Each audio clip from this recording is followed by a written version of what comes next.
অসমীয়াৰ গৌৰৱৰ নতুন অধ্যায়ৰ সূচনা কৰিলে আমাৰ গোলাঘাটৰ জীয়ৰী উমা চেত্ৰীয়ে।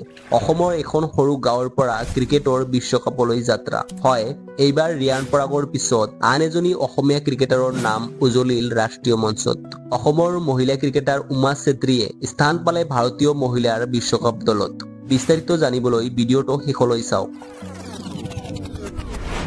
অসম গৌৰৱ উমাৰ জন্ম হৈছিল 2002 চনৰ 27 জুলাইত গোলাঘাটৰ বোকাখাত। ছোৱালী হৈও তেওঁ ল'ৰাৰ সৈতে খেলিছিল ক্ৰিকেট। তাৰ পিছতেই ক্ৰমে তেওঁ স্থানীয় টুৰ্ণামেণ্টবোৰত উজ্জ্বল প্ৰদৰ্শন কৰি দৃষ্টি আকৰ্ষণ কৰিবলৈ সক্ষম হৈছিল অসম ক্ৰিকেট এছ'চিয়েশ্যনৰ। 2023 চনত প্ৰথমবাৰৰ বাবে উমাই ভাৰতীয় মহিলাৰ এই দলত খেলাৰ সুযোগ লাভ কৰে।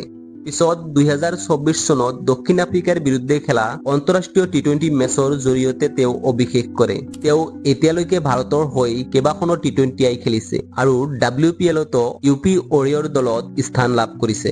যদিও তেওঁ প্ৰথমে 2025ৰ মহিলা বিশ্বকাপত স্থান পোৱা নাছিল, পিছত ভাৰতীয় দলৰ wicket keeper better Yastika Bhatia আঘাতপ্ৰাপ্ত হোৱাত তাৰ ভাগ্যৰ উদয় হয়। যিহেতুকে তেওঁ এজন উইকেট কিপাৰ বেটাৰ, সেয়েহে ভাটিয়াৰ ৰিপ্লেচমেণ্ট হিচাপে উমাই বিশ্বকাপৰ ভাৰতীয় মহিলা ক্ৰিকেট দলৰ অংশ হৈ পৰে।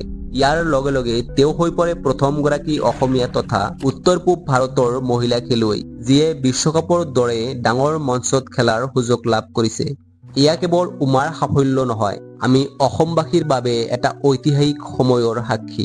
তেওঁ আজিৰ দিনত হাজাৰ হাজাৰ অসমীয়া ছোৱালীৰ বাবে অনুপ্ৰেৰণা হৈ পৰিছে। উমাৰ এই বিশ্বমুখী যাত্ৰা সঁচাকৈ আমাৰ বাবে গৌৰৱৰ বিষয়। বন্ধুসকল, আমি সকলো অসমীয়াৰ ফালৰ পৰা উমাক জনাইছো আন্তৰিক অভিনন্দন। আশা কৰোঁ বিশ্বকাপত তেওঁ ভাল প্ৰদৰ্শন কৰিব আৰু অসমৰ নাম গৌৰৱেৰে উজাগৰ কৰিব। খবৰটো ভাল লাগিলে লাইক, শ্বেয়াৰ আৰু চেনেলটো ছাবস্ক্ৰাইব কৰিবলৈ নাপাহৰিব।